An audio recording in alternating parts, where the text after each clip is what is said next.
Breaking news. Operation Kagar climax కు చేరుకుంది. కర్రెగుట్టల్లో భారీగా సాయుధ బలగాలు మోహరించాయి. తడబల జిల్లా అటవీ ప్రాంతాల్లో ఫైరింగ్ మొదలైంది. జిల్లా అటవీ ప్రాంతంలో మావోయిస్టులు ఉన్నట్టుగా పోలీసులు అనుమానిస్తున్నారు. పక్కా సమాచారంతో కూంబింగ్ జరుగుతోంది. కూంబింగ్లో కోబ్రా, సిఆర్పిఎఫ్ అలాగే స్థానిక డిస్ట్రిక్ట్ రిజర్వ్ పోలీస్ బలగాలు పాల్గొంటున్నాయి. ఛత్తీస్గఢ్ వైపు నుంచి అడవులను డిఆర్జీ, సిఆర్పిఎఫ్ బలగాలు జల్లెడ పడుతున్నాయి. ఇంటెలిజెన్స్ ఇన్పుట్స్ ఆధారంగా పక్కా సమాచారంతో మళ్ళీ కర్రెగుట్టల్ని బలగాలు జల్లెడ పడుతున్నాయి. గత కొద్ది కాలంగా స్తబ్దుగా ఉన్న కర్రెగుట్టల వ్యవహారం మళ్ళీ ఇప్పుడు సాయుధ బలగాల మోహరింపుతో అలజడి రేగుతోంది. ఇక మావోయిస్టులకు డెడ్ లైన్ కూడా దగ్గర పడింది. మార్చి డెడ్ లైన్ దగ్గర పడుతుండడంతో ప్రస్తుతం మావోయిస్టులను కూడా లొంగిపోవాలంటూ పోలీసులు హెచ్చరిస్తున్న నేపథ్యంలో మరోసారి కర్రెగుట్టల్లో మావోయిస్టులు ఉన్నారన్న పక్కా సమాచారంతో పోలీసులు జల్లెడ పడుతున్నారు. ఈ నేపథ్యంలో కూంబింగ్ నిర్వహిస్తున్న పోలీసులకు ఐఈడీలు పేలినట్టుగా తెలుస్తోంది. కర్రెగుట్టెల్లో ఐఈడీలు అమర్చారు మావోయిస్టులు. వరుసగా పేలుళ్లు సంభవించడంతో భద్రతా సిబ్బందికి గాయాలైనట్టుగా కూడా తెలుస్తోంది. ఛత్తీస్గఢ్, తెలంగాణ సరిహద్దుల్లో మావోయిస్టు వ్యతిరేక ఆపరేషన్ సందర్భంగా మావోయిస్టులు అమర్చిన ఇంప్రూవైజ్డ్ ఎక్స్ప్లోజివ్ పరికరాలు ఐఈడీలు పేలి 11 మంది భద్రతా సిబ్బంది గాయపడ్డట్టుగా సమాచారం అందుతోంది. తెలంగాణ సరిహద్దుల్లోని ఉసూరు పోలీస్ స్టేషన్ పరిధిలోని కర్రెగుట్ట హిల్స్ ప్రాంతంలో మావోయిస్టు వ్యతిరేక ఆపరేషన్ కోసం భద్రతా సిబ్బంది సెర్చింగ్ చేస్తుండగా పేలుళ్లు సంభవించినట్టు సమాచారం. బీజాపూర్ జిల్లాలో ఈ ఘటన జరిగింది. ఇక 2 విభాగాలైన district reserve guards, Bastar fighters commando battalion for resolute action, COBRA, CRPF elite unit చెందిన సిబ్బంది ఈ ఆపరేషన్లో పాల్గొన్నట్టుగా అధికారులు చెప్తున్నారు. ఆపరేషన్ సమయంలో 6 పేలుళ్లు జరిగినట్టు తెలుస్తుంది. కనీసం 11 మంది సిబ్బంది గాయపడ్డట్టుగా, వారిలో 10 మంది డిఆర్జీకి చెందినవారున్నారు, ఒకరు కోబ్రాకి చెందినవారని అధికారులు చెప్తున్నారు. గాయపడ్డ కోబ్రా సిబ్బంది రుద్రేష్ సింగ్ 210 బెటాలియన్లో సబ్ ఇన్స్పెక్టర్ కూడా చెప్తున్నారు. మరోవైపు గాయపడ్డ వారిని హెలికాప్టర్ ద్వారా రాయ్పూర్లోని ఆసుపత్రికి తరలించామని అధికారులు వెల్లడించారు. రాయ్పూర్లోని ఒక ప్రైవేట్ ఆసుపత్రిలో సిబ్బందికి చికిత్స అందిస్తున్నట్టుగా తెలుస్తోంది. ఇక గతేడాది నవంబర్లో భద్రతా దళాలు కర్రెగుట్టల్లో ఉసూరు పోలీస్ స్టేషన్ పరిధిలోని తడపాల గ్రామంలో ఒక శిబిరాన్ని ఏర్పాటు చేశాయి. ఇది సీనియర్ మావోయిస్టులకు సురక్షితమైన ఆశ్రయంగా పరిగణించేవారు. గతేడాది ఏప్రిల్, మే నెలల్లో కర్రెగుట్ట కొండల చుట్టూ ఉన్న దట్టమైన అడవుల్లో కేంద్ర రాష్ట్ర భద్రతా బలగాలు 21 రోజుల పాటు ఆపరేషన్ నిర్వహించాయి. ఇదంతా తెలిసిందే. ఈ ఆపరేషన్లో 31 మంది మావోయిస్టులు మట్టుబెట్టబడ్డారు. 31 మందిని ఎలిమినేట్ చేశాయి సెంట్రల్ రిజర్వ్ పోలీస్ ఫోర్సెస్. ఆ సమయంలో బలగాలు 35 ఆయుధాలు, 450 ఐఈడీలు, పెద్ద సంఖ్యలో డిటోనేటర్లు, పేలుడు పరికరాలు, వైద్య సామాగ్రి, విద్యుత్ పరికరాలు, విప్లవ సాహిత్యం, ఇతర వస్తువులను కూడా స్వాధీనం చేసుకున్నాయి. తాజాగా మరొకసారి మావోయిస్టులు ఉన్నారన్న పక్కా ఇన్పుట్స్తో ప్రస్తుతం పోలీసులు ఆ ప్రాంతాన్ని జల్లెడ పడుతున్నారు. దీంతో మరోసారి భారీగా షెల్లింగ్ జరుగుతున్నట్టు తెలుస్తుంది. మావోయిస్టులు ఏరివేత ప్రక్రియలో భాగంగా ప్రస్తుతం పోలీసులు ఈ ప్రాంతం అంతా కూడా జల్లెడ పడుతున్న పరిస్థితి కనబడుతూ ఉంది. ఒకవేళ మావోయిస్టులు తారసపడితే కనుక ఖచ్చితంగా మరోసారి కాల్పులు చోటు చేసుకునే అవకాశం కూడా కనిపిస్తుంది. ఈ నేపథ్యంలో ప్రస్తుతం అప్పుడు హిడ్మా టార్గెట్గా చేసిన ఆపరేషన్ ముగిసిందని అందరూ భావించారు. కానీ కర్రెగుట్టల్లో మరొకసారి అలజడి రేగుతోంది. మరొకసారి భద్రతా బలగాలు ప్రస్తుతం కర్రెగుట్టనంతా కూడా జల్లెడ పడుతున్న పరిస్థితి కనబడతా ఉంది. మా ప్రతినిధి వేణు వరంగల్ నుంచి జాయిన్ అవుతున్నారు. వేణు, ఈ ఆపరేషన్ కగార్ మళ్ళీ ఊపందుకున్నట్టుగా కనబడుతోంది. ఇప్పటికే రాష్ట్ర డీజీపీ ఇంకా లొంగుబాటుకు గురి కానీ మరొక 10 నుంచి 17 మంది అగ్రనేతల్ని ఇది సరైన సమయం, ఇది అనుకూలమైన సమయం, లొంగిపోండంటూ మొన్ననే స్టేట్మెంట్ ఇచ్చారు. మరోవైపు ఇటు తెలంగాణ ఛత్తీస్గఢ్ బార్డర్లోని కర్రెగుట్టల్లో మళ్ళీ మావోయిస్టుల అలజడి ఉన్నట్టుగా సమాచారం అందుతోంది. ప్రస్తుతం కేంద్ర బలగాలు ఎలాంటి కోమింగ్ చేస్తున్నాయి, ప్రస్తుతం అక్కడ పరిస్థితి ఎలా ఉంది? ప్రస్తుతం చివరి దశ మొదలు పెట్టినట్లుగా ప్రస్తుతం అక్కడ ఉన్నటువంటి ఏజెన్సీలో సిచ్యువేషన్ బట్టి చూస్తే తెలుస్తోంది. నిన్నటి నుంచి కూడా భారీగా సాయుధ బలగాలు, ప్రధానంగా గ్రేహౌండ్స్ బలగాలు కూడా కర్రెగుట్టల్లో కూమింగ్ వెళ్ళేవి. కానీ ఈసారి సిఆర్పిఎఫ్, కోబ్రా తప్ప మిగతా ఏ బలగాలను కూడా అనుమతించట్లేదు. మరోవైపు ఈ రోజు ఉదయం నుంచి జిల్లా తడపల పామనూరు ఫార్వర్డ్ ఆపరేటింగ్ బేస్ నిర్మాణం తర్వాత అక్కడ నుంచి జిల్లా 4.3 కిలోమీటర్లు ఉంటుంది. అక్కడికి రహదారి ఏర్పాటు చేశారు.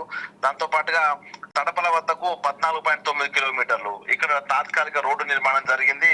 ఇక్కడ నుంచి చలమల వరకు పామనూరు ఎఫ్ఓపి నుంచి 11.6 కిలోమీటర్లు చలమల. సో ఈ 3 బేస్ క్యాంపుల నుంచి ఉదయం నుంచే భారీగా సాయుధ బలగాలు అడవుల్లోకి, ప్రధానంగా కర్రెగుట్ట మధ్య ప్రాంతంలోకి చొచ్చుకెళ్లే ప్రయత్నం చేస్తున్నాయి. దీంతో ఈ మూవ్మెంట్ అంతా కూడా కంప్లీట్ షెల్లింగ్ చేసుకుంటూ కూడా ముందుకెళ్తారు. ఆ ప్రాంతం అంతా పూర్తిగా దట్టమైన అటవీ ప్రాంతం ఉంటుంది, కొండల చిట్టడవు లాంటి ప్రాంతం ఉంటుంది. కాబట్టి ఎక్కడైనా షెల్టర్ తీసుకొని ఆ గుహల మధ్యలోంచి అటు కౌంటర్ ఫైరింగ్ వచ్చే అవకాశం ఉంటుంది. కాబట్టి మొదట బలగాలే ఫైరింగ్ చేసుకుంటూ కూడా ఒక్కొక్క అడుగు ముందుకు వేసుకుంటూ వెళ్తున్నాయి. ఇక తెలంగాణ బార్డర్ నుంచి ఈ విధంగా సిఆర్పిఎఫ్, అదే విధంగా కోబ్రా దళాలు వెళ్తా ఉంటే ఊసూరు ప్రాంతము, పూజారి కాంకేర్ ప్రాంతం నుంచి, అంటే ఇదంతా కర్రెగుట్టలకు ఛత్తీస్గఢ్ ప్రాంతం వైపు, అంటే ఆవల వైపు నుంచి డిఆర్జీ బలగాలు, సిఆర్పిఎఫ్ బలగాలు ఫైరింగ్ చేసుకుంటూ కంప్లీట్ గా దాదాపుగా 48 స్పాట్స్ ను గుర్తించారు. ఆ స్పాట్స్ లో పూర్తి స్థాయి లోపల రాతితో ఉన్నటువంటి భారీ గుహలు ఉంటాయి. అక్కడ పూర్తిగా దట్టమైన అటవీ ప్రాంతం ఉంటుంది. కాబట్టి అందులో అండర్ గ్రౌండ్ షెల్టర్లు ఉండొచ్చు అనేటువంటిది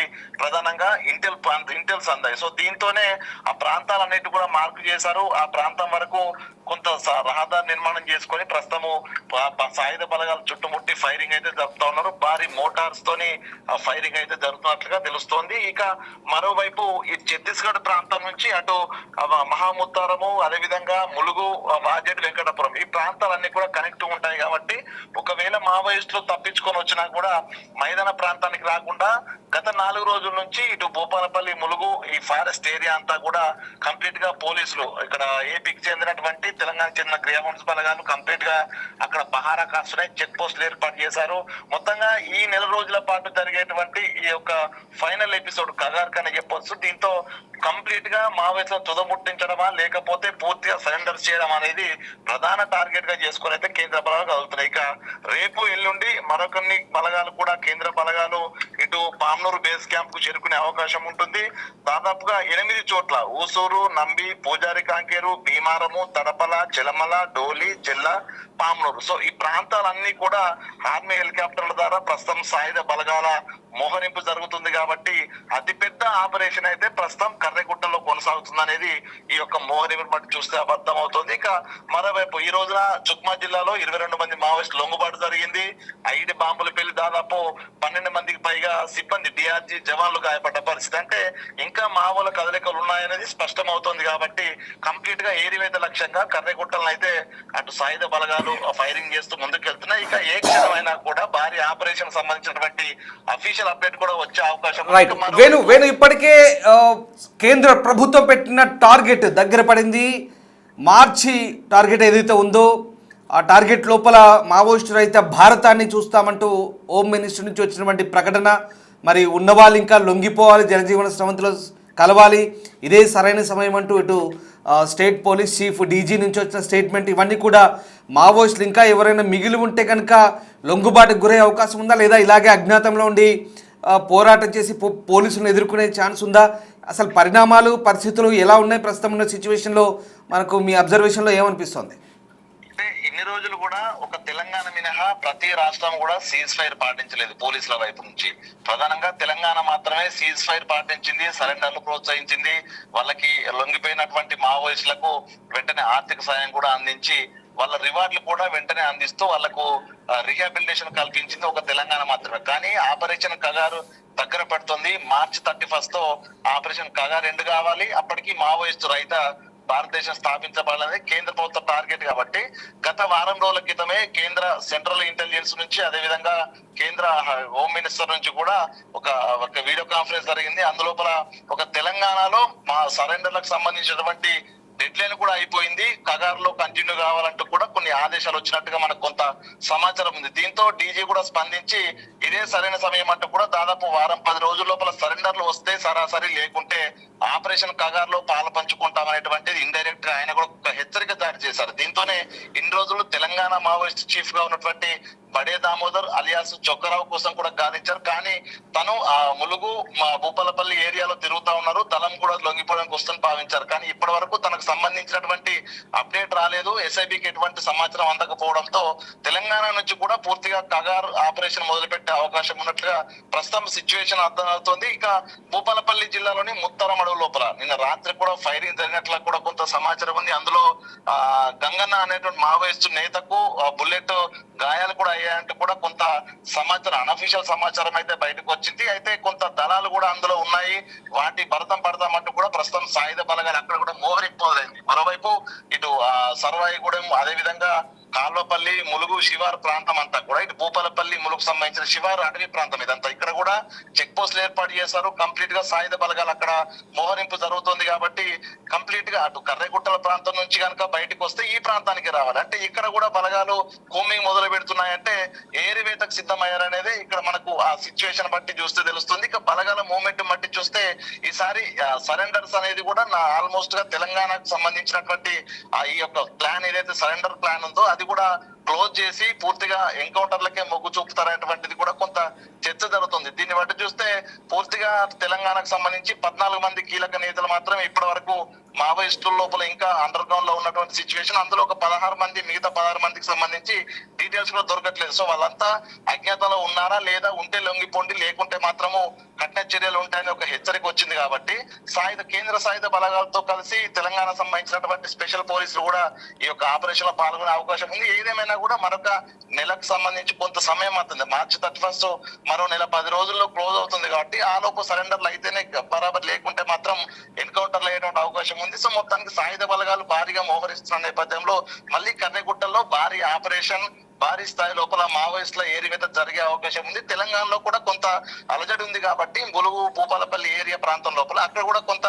మావోయిస్టు దళాన్ని మట్టుబెట్టే అవకాశం ఉన్నట్లయితే ప్రస్తుతం కొంత సమాచారం వస్తుంది. దీనిపై అఫీషియల్ గా అధికారుల నుంచి ఇప్పటివరకు ధృవీకరణ రాలేదు. కానీ భారీ ఎత్తున మాత్రం మావోయిస్టు నేతలను, దళాలను మట్టుబెట్టేటువంటి పరిస్థితి అయితే మరో 2-3 రోజుల్లో అఫీషియల్ గా వచ్చేటువంటి పరిస్థితి అయితే ఉంది. Yes right, thank you very much Venu, thanks for the update. So మావోయిస్టుల ఏరివేత ప్రక్రియ మళ్ళీ ఊపందుకుందా? అవునని అనిపిస్తోంది. కర్రెగుట్టల్లో మళ్ళీ కగార్ ఆపరేషన్ ప్రారంభమైనట్టుగా కనబడుతోంది. కోబ్రా సిఆర్పిఎఫ్ బలగాలు కుమ్మికు దిగిన దృశ్యాలవి. Disturbing content, viewer discretion is advised. ఈ దృశ్యాలు మావోయిస్టు కగార్ ఆపరేషన్ సంబంధించిన దృశ్యాలవి. కేంద్ర బలగాలు పెద్ద ఎత్తున మళ్ళీ కర్రెగుట్టల్లో మోహరించాయి. ఇప్పటికే అటు ఛత్తీస్గఢ్ వైపు ఉన్నటువంటి ఉసూరు పోలీస్ స్టేషన్ పరిధిలో ఐఈడీలు అమర్చి మావోయిస్టులు పోలీసులను గాయపరిచారు. ఇవాళ 12 మంది, దాదాపు డజన్ మంది గాయపడ్డారు. అయితే సురక్షితంగానే ఉన్నారు. రాయ్పూర్కి హెలికాప్టర్ ద్వారా వాళ్ళని తరలించారు. ఇక డెడ్ లైన్ దగ్గర పడుతోంది. మార్చి 31 కల్లా భారత్లో మావోయిస్టు రహిత దేశాన్ని చూస్తామంటూ కేంద్ర హోంమంత్రిత్వ శాఖ ఇచ్చిన డెడ్ లైన్ దగ్గర పడుతోంది. ఇంకా డజన్ మందికి పైగా అగ్రనేతలు అజ్ఞాతంలోనే ఉన్నారు. వాళ్ళంతా కూడా ఇది సరైన సమయం, సానుకూల సమయం, వెంటనే లొంగిపోవాలంటూ DG Shivdhar Reddy Telangana state police నుంచి స్టేట్మెంట్ పాస్ చేశారు. మరి మావోయిస్టులు ఎంతవరకు దీన్ని పాటిస్తారు, లేదా పోలీసుల్ని ఎదుర్కొనేందుకు సిద్ధంగా ఉన్నారా? ఇంకా మిగిలిపోయిన మావోయిస్టుల పరిస్థితి ఏంటి? ఇప్పటికే చాలామందిని ఎలిమినేట్ చేశారు. ఆపరేషన్ కర్రెగుట్టల్లో గత నెల ఏప్రిల్ మే మధ్యలో దాదాపు 30 మందికి పైగా ఎలిమినేట్ అయ్యారు. దాదాపు 20,000 మంది, 10,000 నుంచి 20,000 మంది వరకు బేస్ క్యాంపులు పెట్టుకొని కర్రెగుట్టల్ని జల్లెడ పట్టారు. అత్యాధునిక స్టెల్త్ మోడ్ డ్రోన్ కెమెరాలతో, అలాగే అత్యాధునిక ఆయుధాలతో ఆ ప్రాంతం అంతా కూడా జల్లెడ పట్టిన పరిస్థితి. ఇప్పుడు తాజాగా మళ్ళీ ఇక operation Kagar final stage, breaking news చూస్తున్నాం. ఆపరేషన్ కగార్ సంబంధించిన ఫైనల్ స్టేజ్ ప్రస్తుతం మళ్ళీ ప్రారంభమైంది. ఆపరేషన్ కగార్లో భాగంగా ఇటు కర్రెగుట్టల్ని, అటు తెలంగాణ ఛత్తీస్గఢ్ బార్డర్ వైపు ఉన్నటువంటి ప్రాంతానంతా కూడా పోలీసు బలగాలు మోహరించాయి. ఆ ప్రాంతానంతా కూడా పోలీసులు జల్లెడ పడుతున్నారు. ప్రస్తుతం దాగి ఉన్నటువంటి మావోయిస్టులను ఇక ఏరివేత ప్రక్రియ కొనసాగే అవకాశం కనిపిస్తుంది. ఇప్పటికే డీజీల సమావేశం జరిగింది, కేంద్ర హోంమంత్రిత్వ సమావేశం జరిగింది, ఇప్పటికే ఓసారి రివ్యూ జరిగింది. ఇక మిగిలిన వాళ్ళందరినీ కూడా ఏమాత్రం ఉపేక్షించకుండా ఎలాంటి టాలరెన్స్ లేకుండా ఎలిమినేట్ చేయాలనే పక్కా ఆదేశాలు కూడా అందినట్టుగా తెలుస్తుంది. త్వరలోనే దీనికి సంబంధించినటువంటి కార్యాచరణ ఉండబోతోంది. బహుశా మార్చ్ 31 కల్లా ఇక మిగిలిన వాళ్ళంతా కూడా సరెండర్ అవ్వాలి, లేదంటే భద్రతా బలగాలు ఇక తమ పని తాము చేసుకుంటూ పోతాయంటూ నిర్దాక్షిణ్యంగా పనిచేస్తాయంటూ ఆపరేషన్ సంబంధించినటువంటి స్టేట్మెంట్లు కూడా ఇప్పటికే కేంద్ర హోంమంత్రిత్వ శాఖ, గృహ మంత్రిత్వ శాఖ ఇప్పటికే, అంటే హిందీలో గృహ మంత్రిత్వ శాఖ అంటారు, ఇప్పటికే వాళ్ళంతా కూడా స్టేట్మెంట్లు ఇచ్చారు. సో ఈ నేపథ్యంలో మరి మావోయిస్టుల ముందున్న ఆప్షన్స్ ఏంటి? లొంగుబాటే శరణ్యం. లొంగుబాటు లేకపోతే ఇక పోరాటమే వాళ్ళకి దిక్కు. ఒకవేళ పోరాటం కనుక దిగితే ఇప్పుడున్న బలంతో, ఇప్పుడున్న ఆయుధ సంపత్తితో మావోయిస్టులు ఎంత మేరకు భద్రతా బలగాలను ఎదుర్కోగలరు? అజ్ఞాతంలో ఎన్ని రోజుల పాటు ఉండగలరు? ఎన్ని రోజుల పాటు వాళ్లకు ఇక్కడ జనాలు సహకరించే అవకాశం ఉంది, లేదా ఆదివాసులు సహకరించే అవకాశం ఉంది? ఇప్పుడు ఇదే వాళ్ళని తొలుస్తున్న ప్రశ్న. ఆరోగ్యం సహకరించక, నాయకత్వం నుంచి సరైన మద్దతు లేక చాలామంది మావోయిస్టులు లొంగిపోయారు. చాలామంది అగ్రనేతలు వాళ్ళతో చర్చించి మరి లొంగుబాటు అయ్యేలా చేశారు. చాలామందికి రిహాబిలిటేషన్ కల్పించారు, పునరావాస కార్యక్రమాలు. ఇది కేవలం తెలంగాణ వైపు నుంచి ఎక్కువగా జరిగింది, తెలంగాణ వైపు. అందుకే చాలామంది ఛత్తీస్గఢ్ లేదా ఇతర రాష్ట్రాలకు చెందిన మావోయిస్టు కీలక నేతలంతా వచ్చి తెలంగాణ పోలీసు ముందు లొంగిపోయారు. చాలామంది మనం చూసాం కొన్ని దృశ్యాలు, డీజీ ముందు లేదా ఇతర ఉన్నతాధికారుల ముందు బస్సుల్లో వచ్చి లొంగిపోయి ఆయుధాలు అప్పచెప్పి సరెండర్ అయిన దృశ్యాలు మనం చూసాం. ఇప్పుడు మళ్ళీ అంతా సైలెంట్ అయిపోయింది, ఎవరు ఇంకా ఊసు లేదనుకున్న క్రమంలో మార్చ్ 31 డెడ్ లైన్ మళ్ళీ ఒక రకంగా మళ్ళీ రైజ్ అవుతోంది. ఆ డెడ్ లైన్ దగ్గర పడుతున్న కొద్దీ మావోయిస్టులు ఇక రోజులు లెక్క పెట్టుకునే పరిస్థితి వస్తుందంటూ పోలీసులు చాలా సీరియస్గా హెచ్చరికలు జారీ చేసిన నేపథ్యంలో ఏం జరగబోతోంది? ఛత్తీస్గఢ్ తెలంగాణ బార్డర్లో ఉన్నటువంటి మావోయిస్టుల పరిస్థితి ఏంటి? అలాగే ఇంకా ఎవరైనా ఏఓబీలో మిగిలింటే, ఆంధ్ర ఒరిస్సా బార్డర్లో మిగిలింటే, ఎవరైనా జార్ఖండ్లో మిగిలింటే, ఎవరైనా మధ్యప్రదేశ్లో మిగిలింటే, ఎవరైనా పశ్చిమ బెంగాల్ కారిడార్ వరకు మిగిలి ఉంటే గనక మావోయిస్టుల పరిస్థితి ఏంటి? ఆపరేషన్ కగార్లో భాగంగా పోలీసుల వ్యూహం ఏంటి? ఇప్పుడు ఇదే ఇంట్రెస్టింగ్గా ఉండబోతోంది. మళ్ళీ ఆపరేషన్ కగార్ షురూ అయింది కర్రెగుట్టల్లో. దానికి సంబంధించిన అప్డేట్స్ మేము మీకు అందించే ప్రయత్నం చేస్తున్నాం. మీరు చూస్తుంది డిస్టర్బింగ్ కంటెంట్. ఆపరేషన్ కగార్లో భాగంగా పోలీసు బలగాలు, కోబ్రా, సిఆర్పిఎఫ్ బలగాలు జల్లెడ పడుతున్న దృశ్యాలు, అలాగే మావోయిస్టులకు సంబంధించిన ఫైల్ షాట్స్, అవి పాత దృశ్యాలు. గతంలో మావోయిస్టుల బేస్ క్యాంపులు, ట్రైనింగ్ క్యాంపులకు సంబంధించిన పాత దృశ్యాలు అవి. ఛత్తీస్గఢ్ అటవీ ప్రాంతంలో ఆదివాసీలు చాలామంది మావోయిస్టులలో కలిసి సానుభూతి పరులుగా మారి వాళ్ళతో కలిసి తిరిగినటువంటి దృశ్యాలు అవి. కేవలం ఆదివాసులే కాదు, చాలామంది అప్పట్లో మావోయిస్టులకు ఆకర్షితులై ఆ దళాల్లో చేరిన వారి దృశ్యాలు అవి. ఆ పాత దృశ్యాలు ప్లస్ ఇప్పుడు ఇవి లేటెస్ట్ విజువల్స్ ఇవన్నీ కూడా మీరు చూస్తున్నారు స్క్రీన్పై. సో మొత్తం మీద operation Kagar still going on, continue అవుతోంది. మళ్ళీ ఇక ఫైనల్ స్టేజ్ ప్రారంభమైంది. తదుపరి పర్యవసానాలు ఎలా ఉంటాయని మాత్రం వేచి చూడాల్సిందే.